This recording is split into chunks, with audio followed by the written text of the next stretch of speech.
السلام علیکم ورحمۃ اللہ وبرکاتہ۔ جادو کے علامات اور نشانیاں۔ جادو کے بے شمار علامات اور بے شمار نشانیاں ہوا کرتی ہیں۔ نہایت ہی عجیب و غریب معلومات ہیں اس سلسلے کے۔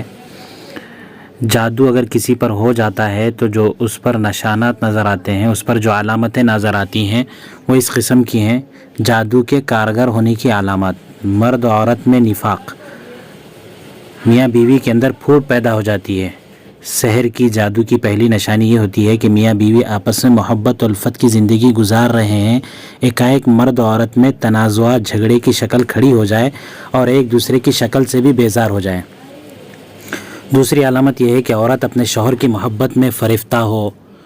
شوہر سے بہت محبت کرتی ہے اور جادو کر کے اس کی برگشتہ کر دیا جائے، اس کو شوہر سے پھیر دیا جائے اور وہ شکل دیکھ کر شوہر کی آگ بگولا ہو جائے، غصے میں آ جائے۔ تیسری علامت یہ ہے کہ عورت اپنے شوہر کے اوصاف بیان کرتے کرتے نہیں تھکتی تھی، بلکہ دن رات شوہر کی محبت کا دم بھرتی تھی، مگر سفلی سحر جادو کے ذریعے اس کو بزن متنفر کیا جائے، اس کے شوہر کی شکل مثل کتے اور خنزیر کی نظر آنے لگتی ہے۔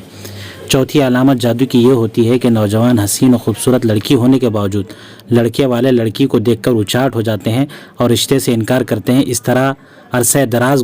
گزر جاتا ہے، بہت مدت گزر جاتی ہے، شادی نہیں ہو پاتی۔ پانچویں نشانی یہ ہے کہ لڑکیوں کے رشتے آنے بند ہو جاتے ہیں، یعنی بغیر دیکھے ہی لوگ بدظن ہو جاتے ہیں، اس کے ذکر سے نفرت اور اچاٹ پن لوگوں کے دلوں میں ہونے لگتا ہے۔ چھٹی علامت یہ ہے کہ مرد اپنی بیوی بچوں پر محبت میں جان دیتا ہے، مگر سحر زدہ جادو ہونے کے بعد نفرت و بغض کرنے لگتا ہے اور سمجھانے والے کو بھی دشمن سمجھتا ہے۔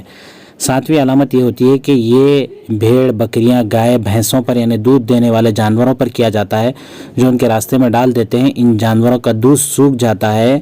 بچہ مر جاتا ہے، دودھ پینے والے بیمار ہو جاتے ہیں۔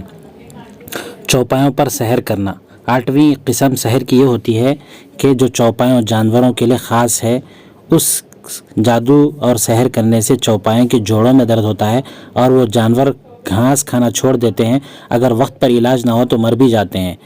نویں قسم سحر کی یہ ہوتی ہے کہ سحر دودھ دینے والے جانوروں اور بچہ جننے والی ماؤں پر کیا جاتا ہے، خواہ وہ جانور ہوں یا عورتیں۔ اس کے کرنے کے بعد بچہ پیٹ سے بے وقت ضائع ہو جاتا ہے۔ 10ویں قسم سحر کی یہ ہے کہ جادو کے ذریعے خاص کر اولاد کو نشانہ بنایا جاتا ہے، یعنی نئے پیدا ہونے والے بچے اور دودھ پینے والے بچوں پر یہ جادو کیا جاتا ہے اور وہ سوکھ کر مر جاتے ہیں۔ 11ویں قسم سحر کی یہ ہے کہ دوپہر میں بروز منگل یا جمعہ کو ایک پتلا بنا کر عورت کے راستے میں ڈال دیتے ہیں، وہ پتلا جس عورت کے پیروں میں آئے گا اس عورت کے یہاں لڑکیاں پیدا ہوں گی، لڑکا پیدا نہ ہوگا۔ 12ویں قسم جادو کی یہ ہے کہ مرد کو بستہ کر دیا جاتا ہے، یعنی کمزور کر دیا جاتا ہے، یعنی وہ مرد اپنی عورت کے ساتھ ہم بستری کے قابل نہیں رہتا۔ 13ویں قسم جادو کی یہ ہے کہ دلہن کو اپنے شوہر سے یا جس سے وابستہ کیا جاتا ہے اس کے ساتھ ہم بستری سے نفرت ہوتی ہے۔ 14ویں قسم جادو کی یہ ہوتی ہے کہ مرد کے مفاصل یعنی جوڑوں میں درد پیدا کر دیا جاتا ہے اور اس کی وجہ سے مرد بیکار ہو جاتا ہے۔ اور 15ویں قسم جادو کی یہ ہوتی ہے کہ عورت کے پیٹ میں یا سر میں پانی پیدا ہو جاتا ہے۔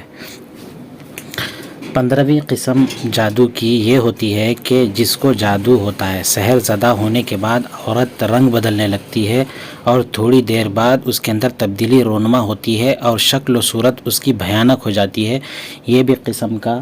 جادو ہوا کرتا ہے۔ 17ویں قسم جادو کی یہ ہوتی ہے کہ عورت کو باندھ دیا جاتا ہے اور عورت عقیمہ یعنی بانجھ ہو جاتی ہے، ماہواری ہوتی بھی رہتی ہے مگر استقرار حمل نہیں ہوتا، یعنی حمل نہیں ٹھہرتا۔ ایک قسم کا جادو ایسے بھی ہوتا ہے، یہ بھی جادو کے نشانی ہے، علامت ہے۔ اس کے علاوہ 18ویں قسم جادو کی یہ ہوتی ہے کہ اس سحر کے ذریعے، جادو کے ذریعے کسی شخص کا روزگار باندھ دیا جاتا ہے، اس کے کاروبار کو بند کر دیا جاتا ہے، اور جس پر جادو کیا گیا ہے سحر زدہ کا مال و اسباب تلف ہو جاتا ہے، مال و دولت ختم ہو جاتی ہے، مویشی مر جاتے ہیں اور آئے دن نقصان سامنے آتا رہتا ہے۔ 19ویں قسم جادو کی یہ ہے کہ اس کے ذریعے سے ازدواجی رشتہ، ازدواجی زندگی، میاں بیوی کی جو زندگی ہوتی ہے اس کو ختم کر دیا جاتا ہے، منقطع کر دیا جاتا ہے، مرد و عورت جدا جدا ہو جاتے ہیں۔ 20ویں قسم جادو کی یہ ہے کہ اس قسم کے ذریعے کسی کے گھر کو ویران و برباد کر دیا جاتا ہے، اس کے گھر کی خیر و برکت اڑ جاتی ہے، محبت و الفت اس گھر میں سے جاتی رہتی ہے، ایک دوسرے کو دشمن سمجھتا ہے، رات دن جھگڑا بنا رہتا ہے۔ 21ویں قسم جادو کی یہ ہوتی ہے کہ اس جادو کے ذریعے سے کسی شخص، مرد یا عورت کو شدید بیماری میں مبتلا کر دیا جاتا ہے اور کسی صورت صحت یاب نہیں ہوتا ہے۔ 22ویں قسم جادو کی یہ ہوتی ہے کہ اس سحر کے ذریعے، جادو کے ذریعے کسی بھی شخص کو ذلیل کر دیا جاتا ہے، ہر کوئی بلا وجہ ان سے نفرت کرنے لگتا ہے، کوئی اعتبار نہیں کرتا، کوئی بھروسہ نہیں کرتا۔ 23ویں قسم جادو کی یہ ہوتی ہے کہ اس جادو کے ذریعے کسی افسر یا حاکم یا ملازم کو نوکری سے یا افسر کو عہدے سے ہٹا دیا جاتا ہے۔ سحر زدہ ہونے پر، جادو زدہ ہونے پر، اس کے اوپر جادو ہونے پر نوکری یا عہدے سے معطل ہو جاتا ہے، اس کو نکال دیا جاتا ہے۔ 24ویں قسم جادو کی یہ ہے کہ امیر، تجار، وزیر کو عہدے سے گرایا جاتا ہے، امیر کی امارت ختم کر دی جاتی ہے، تاجر کی تجارت ختم کر دی جاتی ہے، وزیر کو عہدے سے ختم کر دیا جاتا ہے، فقیر و کنگال وہ شخص بن جاتا ہے۔ 25ویں قسم جادو کی یہ ہوتی ہے کہ عورتوں کو اجاڑ دیا جاتا ہے، یعنی طلاق دلا دی جاتی ہے، جب تک اس جادو کا دفیہ نہیں ہوتا ہے، کتنے ہی نکاح کر لیے جائیں سب نکاح ٹوٹ جاتے ہیں۔ اس قسم کے سحر میں، اور ایک قسم کا سحر یہ ہوتا ہے کہ اس قسم کے سحر میں افسر یا حاکم کا تبادلہ کر دیا جاتا ہے اور اس کو شہر سے دور کر دیا جاتا ہے۔ ایک قسم جادو کی یہ بھی ہوتی ہے کہ حسن و جمال خراب ہو جاتا ہے، اس قسم کے جادو میں خوبصورت، حسین و جمیل عورت کے حسن و جمال کو خراب کر دیا جاتا ہے، جس کی وجہ سے وہ اپنے پرایوں میں ذلیل ہو جاتی ہے۔ مکان اجاڑ دینا یہ بھی قسم کا جادو ہوتا ہے، اس قسم کے جادو میں ہر ترقی کو مسدود اور بند کر دیا جاتا ہے، یہاں تک کہ تعمیر شدہ مکان کو اجاڑ دیا جاتا ہے، اس گھر میں کوئی آباد نہیں ہو پاتا بلکہ ویران رہتا ہے، جو بھی مکان میں آتا ہے جلدی ہی بھاگ جاتا ہے۔ یہ تقریباً 30 قسم کی جادو کی نشانیاں ہیں، علامات ہیں۔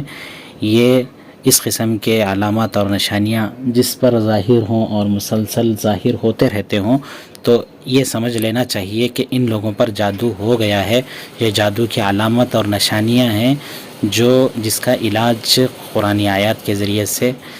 کر لینا چاہیے، اور قرآنی آیات وغیرہ کے اہتمام کے ذریعے سے اس قسم کے نشانات نظر آئے تو اس قسم کے نشانات نظر آنے پر قرآنی آیات اور سورہ بقرہ وغیرہ، آیت الکرسی وغیرہ، چارقل وغیرہ کے اہتمام کے ذریعے سے اس کا دفعیہ کیا جا سکتا ہے۔ اللہ عز و جل ہم سب کو حفاظت فرمائے۔